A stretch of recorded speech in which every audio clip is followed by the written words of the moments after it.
नमस्कार, मैं कृष्ण कुमार स्वागत करता हूं आप लोगों का अपने नए YouTube चैनल जिसका नाम है Krishna general study and Hindi.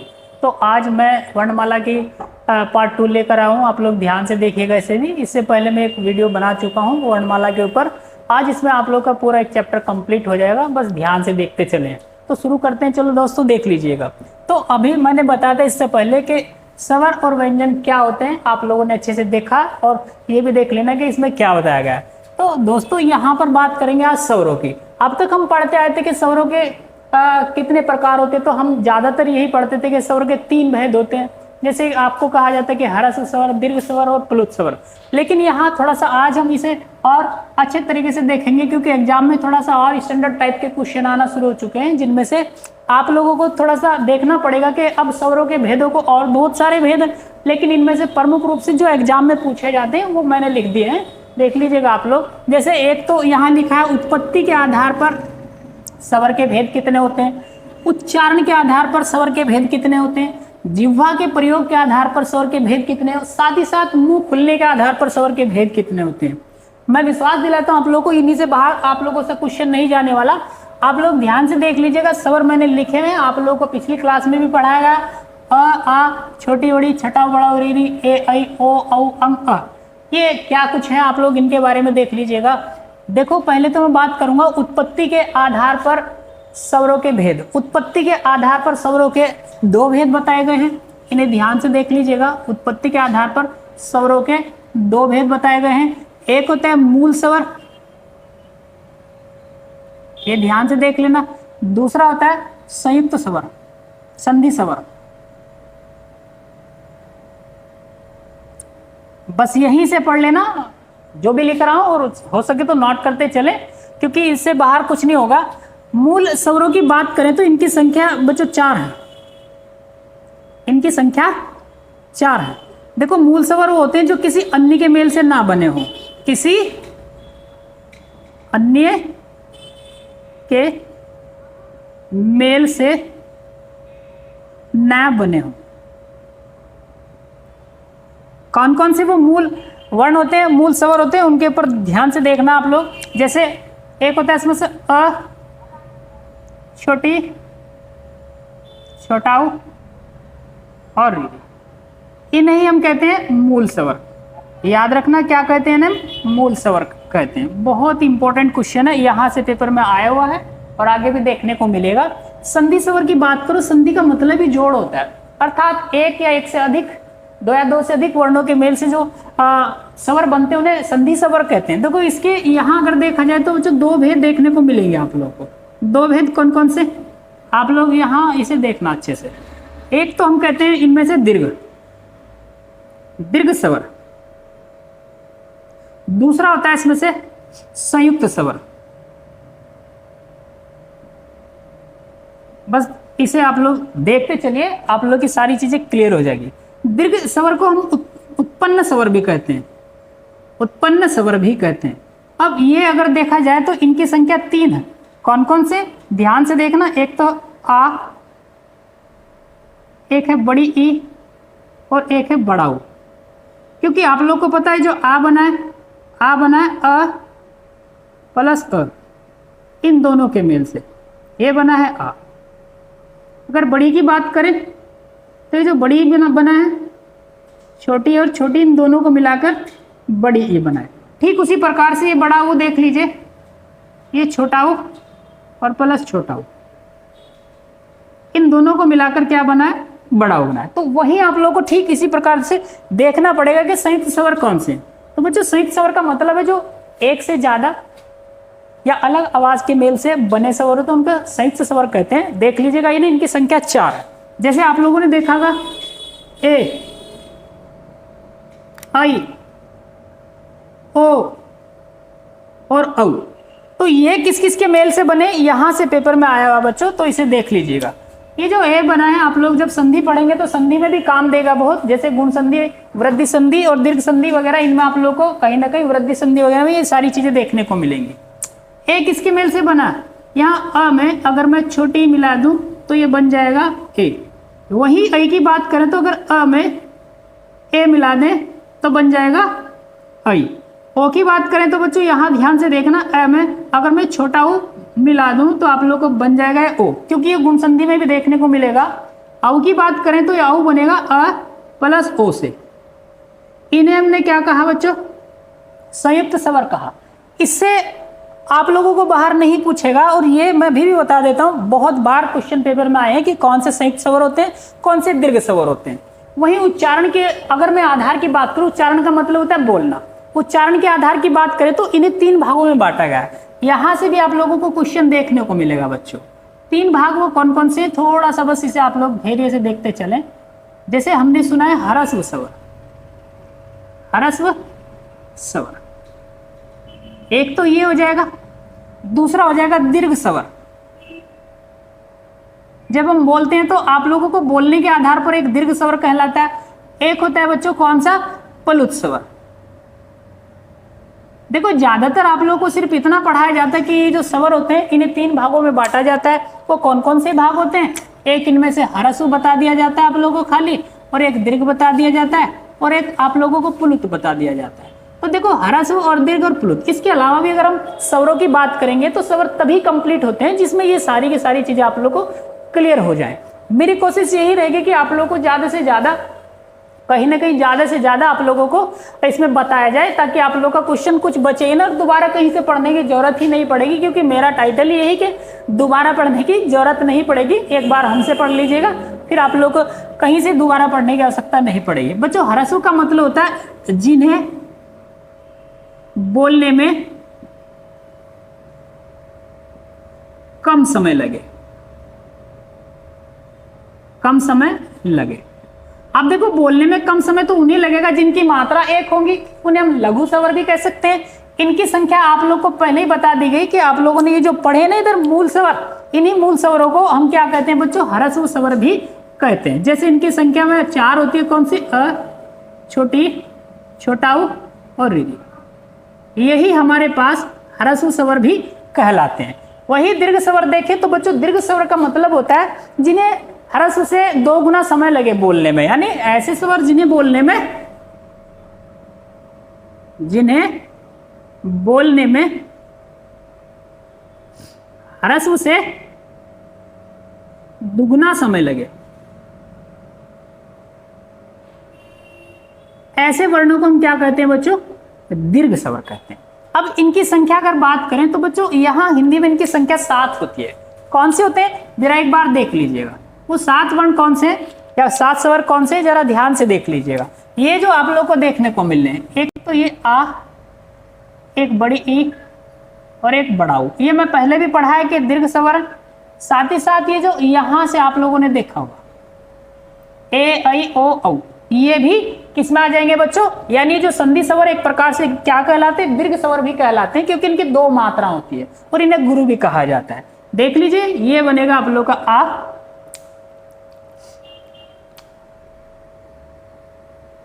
बड़ी ई, बड़ा ऊ।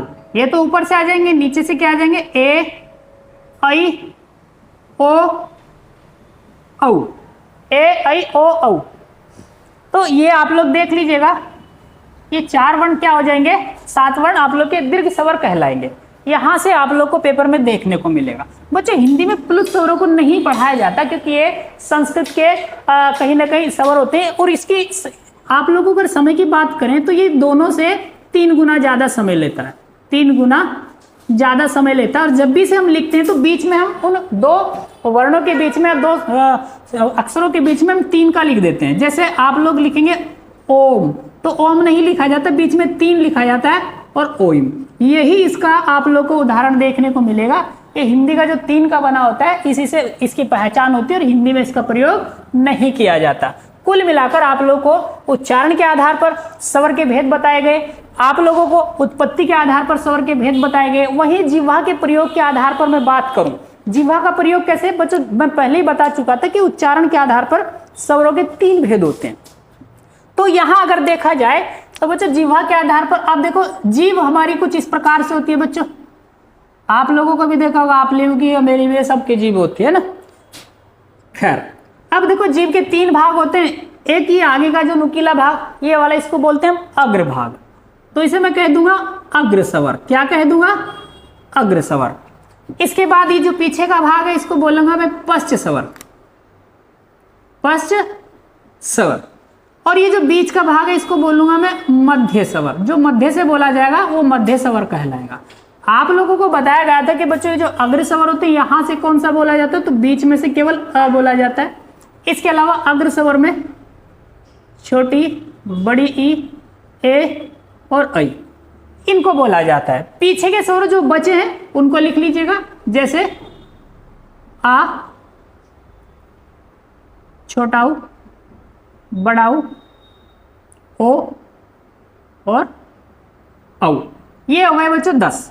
तो मैंने पीछे भी आप लोगों को बताया था कि उच्चारण के आधार पर स्वर के या स्वरों की संख्या, तो स्वरों की संख्या होती है बच्चों 10।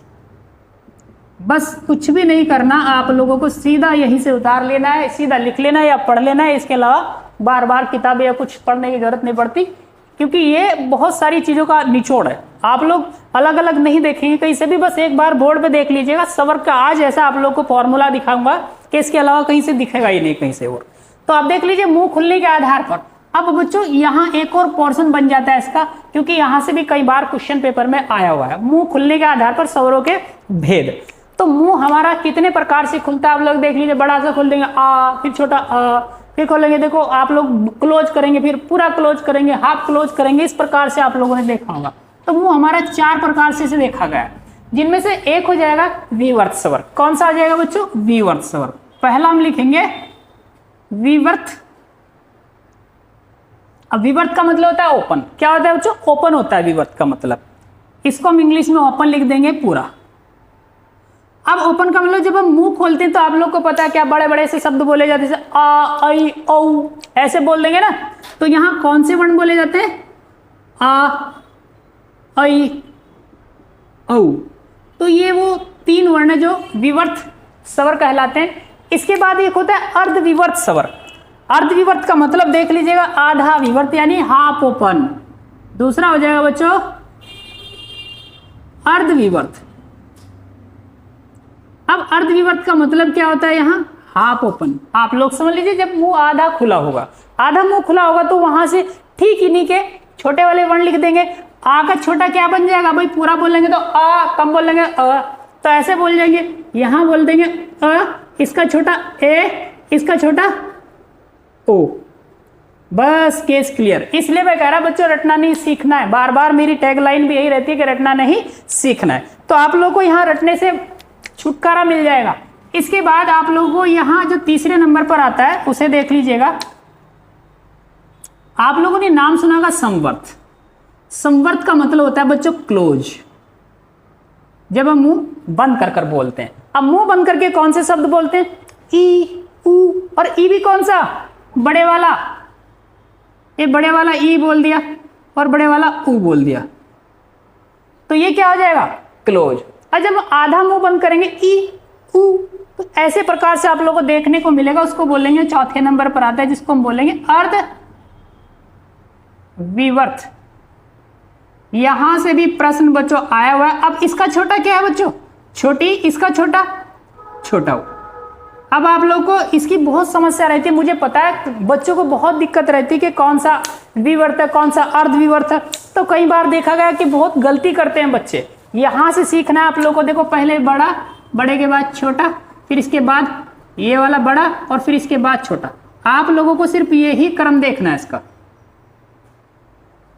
और हो गया काम। सीख लिया कि नहीं सीख लिया? बताइए क्या दिक्कत है इसमें? अब आप लोग की समस्या का समाधान हो चुका है पूरी तरीके से। अब मैं आप लोगों से बात करूंगा किसकी बच्चों? व्यंजनों की। तो इन्हें एक बार देख लीजिएगा, बहुत महत्वपूर्ण। अब मैं यहाँ व्यंजन लिखने वाला हूं और आप लोग ध्यान से देख लीजिएगा। ठीक। अब देखो बच्चों, जैसे तीसरे नंबर पर संवर्त आया, यानी आप लोगों ने देखा क्लोज। अब इसके बाद आएगा हाफ क्लोज, अर्थात उसे हम कहेंगे अर्ध संवर्त। क्या कहेंगे बच्चों? अर्ध संवर्त। अब अर्ध संवर्त का मतलब हो जाएगा बच्चों हाफ क्लोज। अब ये बड़ा, इसका छोटा क्या हो जाएगा? छोटी। और ये आप लोग देख लीजिए, ये भी बड़ा हुआ, इसका क्या हो जाएगा? छोटा हो। अब यहाँ से आप लोग की सारी समस्याओं का समाधान हो जाएगा बच्चों। क्यों? क्योंकि आप लोग मुंह खुलने के आधार पर पता नहीं बच्चे इसमें बहुत गलती करते हैं, बहुत उलझते हैं कि इसमें समर्थ में कौन सा होगा, अर्धसमर्थ में कौन सा होगा, विवर्त में कौन सा होगा। तो ये आप लोग की आज समस्या का समाधान समाप्त हो गया। इसलिए मैं कह रहा हूं कि छोटी छोटी ट्रिक्स बताऊंगा ऐसी सी जो आप लोग को हिंदी में कहीं से कोई गलती करनी नहीं देगी। आप लोग इसी क्रम में लिखना, पहले विवर्त, इसके बाद अर्धविवर्त, इसके बाद समर्थ, इसके बाद असमर्थ। इंग्लिश में open, half open, close, half close. पहले बड़ा, फिर इनमें से जो छोटे बनते हैं इनके, फिर बड़ा, फिर इनके छोटे। केस क्लियर आप लोग का? यानी मैंने आपको लोगों को क्या बताया कि हमारे जो स्वरों के भेद है, मैंने कल भी आप लोग को, पिछली क्लास में भी मैंने बताया था कि आप लोग देख लीजिएगा। देखो हिंदी समझ में तभी आएगी जब आप सारी वीडियो देखते चलेंगे। याद रखना, आप लोगों की सारी समस्याओं का समाधान लेकर आया हूं और आप लोगों को विश्वास दिलाता हूं और आप लोग का बहुत अच्छे मार्क्स लेकर आएंगे किसी भी एग्जाम में जिसकी भी तैयारी आप लोग कर रहे हो, जिसमें भी हिंदी आती है। चलो मैं अब बात करूंगा बच्चों किसकी, व्यंजन की। अब व्यंजन कैसे आते हैं आप लोग पहले व्यंजन के ऊपर बात करेंगे, फिर उच्चारण की बात करेंगे। अभी जैसे आप लोगों को सारे स्वरों के भेद पढ़ाए गए, ऐसे आप लोग को पढ़ना है बच्चों व्यंजन के भेद, क्योंकि व्यंजन भी हमारे लिए इतनी जरूरी है। और व्यंजन होते क्या है मैं पहले भी बता चुका कि वे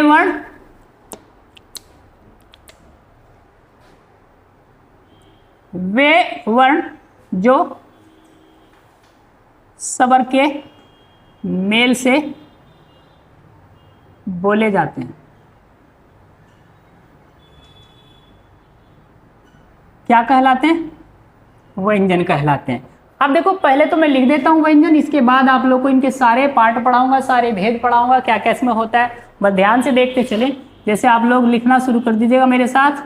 क ख ग घ अंग, च छ ज झ अय्या, ट ठ ड ढ अण, त थ द ध न, प फ ब भ म, य र ल व, स पेटपटा स, छोटा स, हाँ, ये आप लोग के हो जाएंगे। और अक्षय तरह क्या नहीं और स, ये आप लोग के हैं व्यंजन। इन्हीं व्यंजनों को आज मैं आप लोग को पढ़ाने वाला हूं। इनके कुछ भेद, इनके कौन कौन से भेद होते हैं इन्हें ध्यान से देखना बस। इसके बाद आप लोग को उच्चारण की क्लास लेकर आएंगे कि उच्चारण के कौन कौन से स्थान होते हैं और आप लोग के सारी समस्याओं का समाधान हो जाएगा। तो यहां से अगर बात करें तो बच्चों ये पूरे के पूरे वर्ण तो कहलाते हैं, ये पूरे के पूरे व्यंजन कहलाते हैं स्पर्श व्यंजन। तो हम आज बात करेंगे व्यंजन के भेद की, इसकी बात करेंगे व्यंजन के भेद की।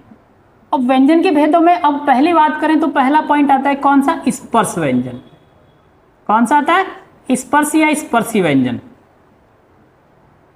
इनकी संख्या है आप लोग देख लीजिएगा 25। ये जो आप लोग को देख रहे हैं ना, इनको बोलते हैं स्पर्श व्यंजन। ये वाले स्पर्श व्यंजन है टोटल। इन्हीं में से यहां से आप लोग अगर एक ये भी लाइन अलग से देख लेंगे, इनको कहते हैं बच्चों पंचमाक्षर, क्योंकि ये पांचवें स्थान पर, 1 2 3 4 और 5 पांचवें स्थान पर है, तो इनको क्या कहेंगे हम?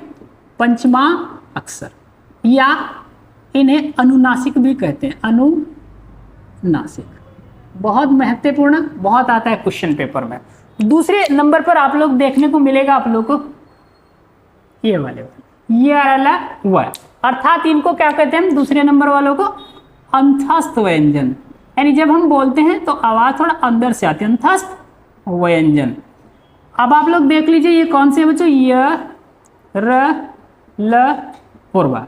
इससे ठीक नीचे के आप लोग देख लीजिएगा ये जो लिखे हुए, इनको क्या कहते हैं? ऊष्म व्यंजन। क्या कहते हैं इनको? ऊष्म व्यंजन कहते हैं। अब ऊष्म व्यंजन कौन से बच्चों? स और स और एक ह। इसके अलावा कौन से बचे? ये वाले व्यंजन। इनको हम क्या कहते हैं? इनको कहते हैं बच्चों संयुक्त व्यंजन। संयुक्त व्यंजन। अब संयुक्त व्यंजनों की संख्या कितनी है? ठीक 4 ऐसी, अक्षय तरह, अज्ञानी और स्वर। अब इन्हें संयुक्त क्यों कहा गया, क्योंकि एक से ज्यादा वर्णों के मेल से बने हुए हैं। जिसको इसको देखें तो क हलंत स, और ये बनेगा त हलंत र, और ये बनेगा ज हलंत अय्या, और ये बनेगा स हलंत र से। तो आप लोगों को पेपर में एक क्वेश्चन तो यहीं से आ जाएगा कि इनका विस्तृत रूप क्या है, क्योंकि मैं एक क्लास लेकर आने वाला हूं आप लोगों को किसकी बच्चों, ये वर्ण विच्छेद की। अगर ये पढ़ लिया तो समझ लीजिए हिंदी का बहुत सारा पार्ट आप लोग की समझ में आ जाएगा ये क्या क्या है। इनके अलावा हम और बात करते हैं, इसमें एक होता है द्विगुण व्यंजन। कौन से होते हैं? द्विगुण व्यंजन।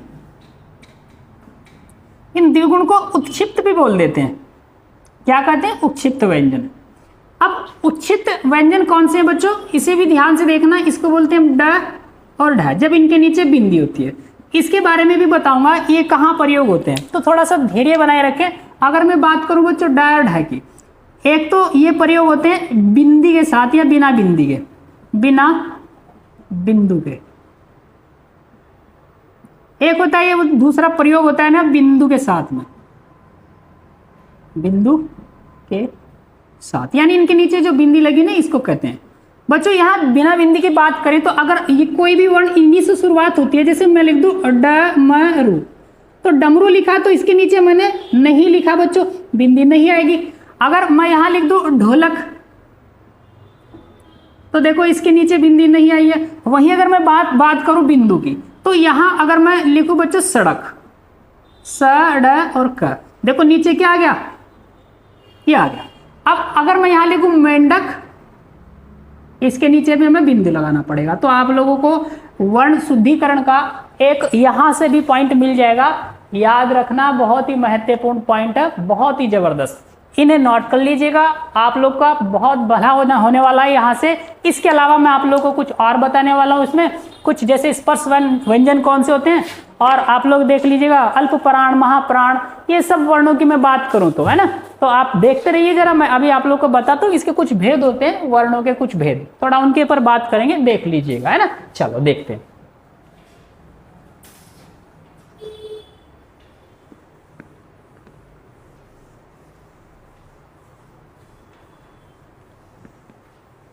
अब इन्हीं वर्णों के कुछ भेद होते हैं बच्चों, इन्हें देख लेना। आप लोगों ने सुना होगा एक शब्द आता है अल्प प्राण,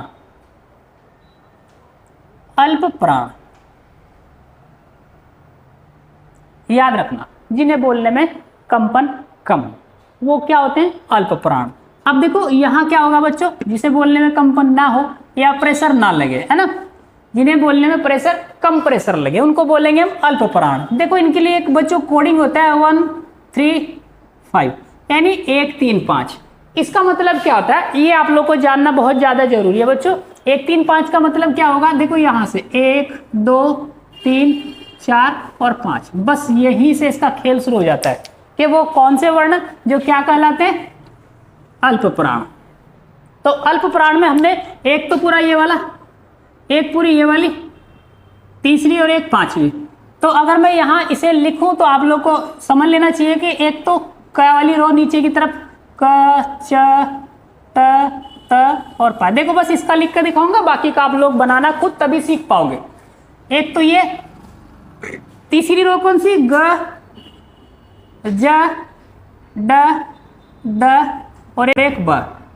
बच्चों पांचवी यही पंचमाक्षर आ जाएंगे, पांचवी में तो पंचमाक्षर ही आ जाएंगे, अंग अय्या अण न और म, यही कहलाते हैं हमारे पास अल्प प्राण। बहुत महत्वपूर्ण चीज है। अब जो बचा, क्या बचा, 2 और 4, इसे हम कह देंगे महाप्राण। एक हो गया अल्प प्राण, और महाप्राण के लिए ट्रिक क्या है बच्चों, 2 और 4 अर्थात 24, ये 135, ये 24, ऐसे भी इसको कह सकते हैं। अभी इन्हें मैं नहीं लिखूंगा, इन्हें आप लोग खुद लिखना, थोड़ा सा सीखोगे भी, ये पूरा का पूरा लिख लेना, हो जाएगा केस खत्म आप लोग। इसके बाद यहां अल्प प्राण और महाप्राण हो गए। इसके बाद आता है एक सघोष, एक होता है अघोष। सघोष, अब देखो जैसे महाप्राण देखा जिन्हें बोलने में ज्यादा प्रेशर लग रहा है, जैसे ख छ ठ थ फ घ झ ढ ध भ, तो यहाँ आवाज में थोड़ा भारीपन आता है। लेकिन सघोष में क्या होगा, जहां थोड़ा सा आवाज में थोड़ा कंपन दिखाई देगा, जिन्हें बोलने में थोड़ा सा कंपन दिखाई दे, ऐसे वर्णों के लिए हमारे यहाँ एक छोटी सी ट्रिक है जिसको मैं कहूँगा 345। 345 का मतलब क्या है बच्चों? देखो 3, 4 और 5 ये लास्ट वाली आप लोग की रो इसी में आ जाएंगी, जिसे 345 से भी आप लोग दर्शा सकते हो। चाहे तो लिख लेना, क्योंकि इसमें क्या आ जाएगा, एक तो ग वाली रो आ जाएगी, एक घ वाली आ जाएगी, एक अंग वाली आ जाएगी। यानी ये आप लोग बना लेना खुद, बहुत आसान है। ये नीचे वाली है बच्चों जो कि तो कभी से आप लोग ऐसे लिख लो। इसके बाद होता है एक अघोष। अघोष का मतलब जिन्हें बोलने में कंपन ना हो। अब नीचे से हमने 3 लिए, 3, 4, 5 कौन से बचे? 1 और 2, 1 और 2, ये 3 था, ये 4 था, ये 5 था। 1 और 2 का मतलब 12। इसके लिए ट्रिक क्या बनाई? 12। यानी हम इसे ऊपर से नीचे देख लीजिए, एक तो क वाली और एक ख वाली पूरी पूरी, ये क्या कहलाती है बच्चों? अघोष कहलाती है। इसे आप लोग जब तक नहीं करेंगे, सीखेंगे नहीं, तब तक कुछ नहीं होने वाला। तो याद रखना, इसलिए कह रहा हूं कि यहीं से आप लोग पूरा इसी बोर्ड पे लिखा हुआ और कहीं जाने की जरूरत नहीं पड़ेगी आप लोग को। बहुत ही महत्वपूर्ण। ये जो नीचे से भी मैं बात करूं, ये नीचे से बात करूं 3, 4 और 5 ऐसे लिख लेना। ऊपर से 1, 2, 3 लिख दिया, नीचे से 1, 2, 3 लिख दिया। तो ऊपर के तो एक तो ये हो जाएगा बच्चों आप लोग का 2 और 4 वाला महाप्राण, और ये 1, 2, 1, 3 और 5 ये हो जाएगा आप लोग का अल्प प्राण। क्लियर हो गया? अब नीचे से 3, 4, 5 ये हो जाएगा सघोष, और नीचे से ये ही 1 और 2 ये हो जाएगा अघोष। देखो सारा खेल यही हो रहा है, खत्म आप लोग का। चलो बहुत बढ़िया। अब आप लोगों से कभी कभी ये पूछ लिया जाता है कि कौन कौन से वर्ण अल्प प्राण भी होते हैं, सघोष भी होते हैं, अघोष भी होते हैं, इस प्रकार से पूछ लिया जाता है। तो अल्प प्राण और इसके साथ में और कौन से जोड़ दिए गए? अल्प प्राणों के साथ में अंतस्थ भी। अंतस्थ भी क्या होते हैं बच्चों? अल्प प्राणी कहलाते हैं। तब जाकर इन्हें मिलाकर इनकी संख्या टोटल हो जाती है 19। कितनी हो जाएगी? 19, क्योंकि 4 ये भी जुड़ जाएंगे, तो ये इनकी संख्या टोटल कितनी हो जाएगी बच्चों? 19। तो टोटल संख्या कितनी हो जाएंगी इनकी? 19। एक एग्जाम में पूछा गया है कि अंतस्थ या अल्प प्राणों की संख्या कितनी है, तो अभी कुछ लोग खाली ये गिन लेते हैं, लेकिन अंतस्थ भी क्या होते हैं? अल्प प्राणी होते हैं। इसी प्रकार से आप लोग देख लीजिए, महाप्राण के साथ में जोड़ा गया उष्म। क्या जोड़ा गया बच्चों? उष्म व्यंजन। अब जब महाप्राण के साथ उष्म व्यंजन जुड़ गए, 4 ये जुड़ जाएंगे, तो इनकी संख्या बढ़कर कितनी हो जाएगी? क्योंकि 5 और 5 10 और बाकी ने जोड़कर आप लोग देख लीजिए, ये हो जाएंगी 14। 10 और 4 14। इनकी संख्या कितनी हो जाएंगी? 14। बहुत बढ़िया, क्योंकि ये 5 5 की रो होती है, तो 5 और 5 10 और प्लस 4 14। इसके बाद यहाँ सघोष की बात करें तो सघोषों की संख्या 20 बनती है। सघोषों की संख्या कितनी है बच्चों? 20, क्योंकि इसके साथ क्या जुड़ जाता है आगे आप लोग को पता है? अंतस्थ और ह। एक अंतस्थ जुड़ जाएगा इनके साथ में और प्लस ह। बस थोड़ा सा यहीं से सीखने का है, बाकी तो इसमें बहुत आसान चीजें। अंतस्थ इसके साथ जोड़ देंगे तो संख्या बन जाएगी इनकी 20। अब हम क्या बात करेंगे? अघोष की। अघोषों की संख्या बनेगी 13, क्योंकि इनके साथ 3 सा ही और जोड़े गए हैं केवल। यानी ये तीनों सा जो हमारे पास है, इनके नाम बताऊंगा जब उच्चारण का मानकीकरण पढ़ाऊंगा, तो इनकी टोटल संख्या हमारे पास बन जाएगी 13। अब यहां से प्रश्न किस प्रकार से पूछेगा कि कौन से ऐसे शब्द जो सघोष और प्लस महाप्राण या अल्पप्राण, या ऐसा भी कहा जा सकता है, जैसे अल्पप्राण प्लस सघोष, अल्पप्राण प्लस सघोष। कौन कौन सा को अल्पप्राण और सघोष की श्रेणी में रखा गया है? तो आप लोग देख लीजिए, अल्पप्राण में क्या था? 345 तो ये था ही। सघोष की श्रेणी में क्या था? सॉरी, 135 था अल्पप्राण में। सघोष की श्रेणी में क्या था? 345। और साथ ही साथ आप लोगों को मैंने बताया था अंतस्थ दोनों जगह है। तो याद रखना, ऐसे वर्णों को क्या कहा जाता है बच्चों? आप लोग ध्यान से रखना, अंतस्थ जो वर्ण होते हैं वो अल्पप्राण भी होते हैं और सघोष भी होते हैं। ऐसा क्वेश्चन आया हुआ पेपर में कि अल्पप्राण प्लस सघोष कौन से होते हैं, तो यहां से आप लोगों को देखने को मिलेगा। इसलिए कह रहा है कि बस इसे देखते चले, इसके अलावा और देखने की जरूरत नहीं पड़ेगी। ऐसे पूछ लिया जाता है कि महाप्राण और अघोष कौन से होते हैं, तो महाप्राण और अघोष। बस केस क्लियर आप लोग का। आज की आप लोग की क्लास में जितना ही बताया बस इसे पढ़ लेना, बहुत बढ़िया आप लोग की समझ में आ जाएगा। महाप्राण में 2 और 4 तो हमारे पास था ही, ये ट्रिक है बच्चे। 2 4 का मतलब ख, और कौन सा था? एक ये घ वाला खड़ी। अघोष में कौन से थे बच्चों? 12, ये जुड़ गए। लेकिन इनके साथ में और कौन से थे आप लोग देख लीजिए, यहां से उष्म, और उष्मों की संख्या 4 थी। यहां उष्मों की संख्या 4 थी बच्चों। इसमें इन चारों में देखो है भी आ जाएगा यहां से। तो अगर कोई पूछ ले कि उष्म व्यंजन कैसे हैं बच्चों, तो उष्म व्यंजन आप लोग को क्या दिखाई देंगे? महाप्राण और अघोष क्या कहलाते हैं? उष्म व्यंजन। अंतस्थ कौन से होते हैं? अल्प प्राण भी होते हैं और सघोष भी होते हैं। बस आप लोग इतना पढ़ लेना, आप लोग का बेड़ा पार। क्योंकि मैं अब बार बार तो आप लोग को ये लिखूंगा नहीं, तो क्योंकि आप लोग इसे लिखेंगे तो आपकी समझ में आता चला जाएगा। बस वीडियो को चाहे 2 बार देख लीजिएगा, 1 बार देख लीजिएगा, सारी चीजें समझ में आ जाएंगी। जहां समस्या हो तो आप लोग कमेंट भी कर सकते हैं, और अगर वीडियो अच्छी लगे तो आप लोग देख लीजिए, लाइक भी करना है आप लोग को और सब्सक्राइब भी करेंगे चैनल को, है ना। तो देखते चले ताकि मेरा भी रिदम बना रहे आप लोग को पढ़ाने का, मेरी भी हिम्मत बढ़ती रहेगी। अगर अच्छा लगा तो आप लोग को, तो फिर और भी नई नई वीडियो लेकर आऊंगा। जैसे जनरल स्टडी के भी बहुत सारे आप लोग को टॉपिक पढ़ाए जाएंगे। तो जनरल स्टडी भी आप लोग को जैसे इतिहास, भूगोल, पॉलिटी, ये सारी चीजें, जनरल साइंस, इकोनॉमी, इन सबके लेक्चर लेकर आएंगे एक के बाद एक करके। तो कृपया करके आप लोग देखते रहिए और ज़्यादा से ज़्यादा वीडियो को शेयर करने की कोशिश करें, क्योंकि और भी लोगों का भला हो जाए जो दूर दराज के क्षेत्रों में रहते हैं, जहाँ तक सुविधा मुहैया नहीं की गई है या जो कोचिंग वगैरह नहीं ले सकते, उनके लिए बहुत अच्छा साधन है। धन्यवाद, आज के लिए इतना ही।